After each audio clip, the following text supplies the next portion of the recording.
শেষে বলে প্রশ্ন আছে।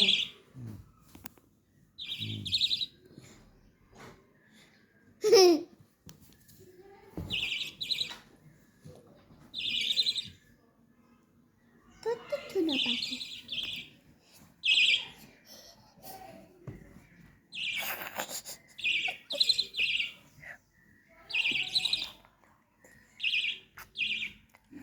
Ada betul tuh.